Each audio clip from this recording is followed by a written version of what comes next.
Hello বন্ধুরা, welcome to our channel. আমি nepo ভাই। তো আশা করি তোমরা সকলেই ভালো আছো, আর তোমাদের ভালোবাসায় আমরাও অনেক অনেক ভালো আছি। তোমাদের সকলকে জানাই শুভ শারদীয়ার প্রীতি শুভেচ্ছা ও আন্তরিক অভিনন্দন এবং বুক ভরা অনেক অনেক ভালোবাসা। তো আজকের হচ্ছে দেবীপক্ষের মহা চতুর্থী, আর এই চতুর্থীর পূর্ণ লগ্নে আমি পৌঁছে গেছি আমাদের কৈলাসনগর যুবক ও মহিলা বৃন্দের পুজো মণ্ডপে। তো আজকের আমাদের এই পুজো মণ্ডপ উদ্বোধন হবে।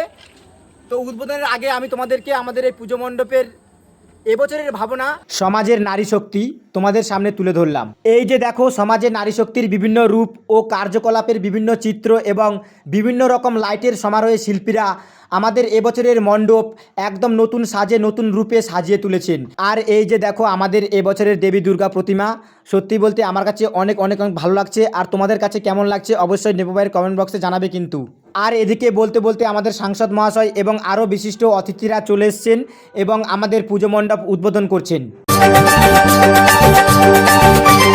কৈলাস থেকে মা দিচ্ছে পারি, মা আসছে আবার বাপের বাড়ি। কৈলাস থেকে মা দিচ্ছে পারি, মা আসছে আবার বাপের বাড়ি। আসছে লক্ষ্মী গণেশ কার্তিক সরস্বতী মা, সবাই মিলে মিশে শঙ্খ বাজা। ধাইতুরা কুর ঢাঙ্কুরা কুর ঢাকের তালে, সবাই মিলে মিশে আগমনী গা। তো বন্ধুরা, ফাইনালি আমাদের পুজো মণ্ডপ উদ্বোধন হয়ে গেছে।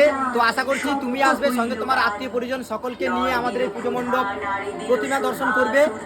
তো আমি তোমাদেরকে ঠিকানাটা একটু বলে দিচ্ছি। Kakdwip BDO office, Bajbarantala, Dwarikanath school road, হাঁটাপথে 5 মিনিট।